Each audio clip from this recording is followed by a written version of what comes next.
রাজধানীর গুলশানে সাবেক সংসদ সদস্য শাম্মী আহমেদের বাসায় গিয়ে নিজেকে বৈষম্য বিরোধী ছাত্র আন্দোলনের সমন্বয়ক পরিচয়ে চাঁদা দাবি করেন আব্দুর রাজ্জাক বিন সুলাইমান রিয়াদ। শাম্মীর অনুপস্থিতিতে তার স্বামী সিদ্দিক আবু জাফরকে জিম্মি করে প্রথমে 10 লাখ টাকা আদায় করে, পরে আরও 40 লাখ টাকা দাবি করতে গেলে পুলিশের হাতে গ্রেফতার হন রিয়াদ সহ 5 জন।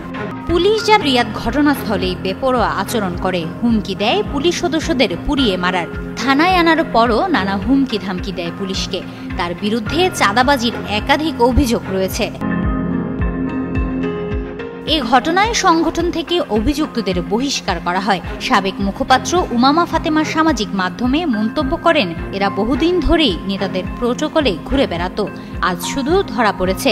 এদের শেকড় অনেক গভীরে। চাঁদাবাজির ঘটনায় সবাই অবাক হওয়ার ভান করছে। এদিকে স্থানীয়রা বলছেন, সেনবাগের আব্দুল রাজ্জাক সোলাইমান রিয়াদ কোম্পানীগঞ্জ উপজেলার বসুরহাট পৌরসভার পলাতক মেয়র কাদের মির্জার অস্ত্রধারী ক্যাডারদের একজন। এরপর দিনমজুর ও কখনো রিকশা চালক বাবার ছেলে রিয়াদের উত্থান হয় ছাত্র সমন্বয়ক পরিচয়। 5 আগস্টের পর বদলাতে থাকে তার জীবন জীবিকা। সাধারণ পোশাকের বদলে আসে দামি ব্র্যান্ডের শার্ট, প্যান্ট, পোশাক আশাক।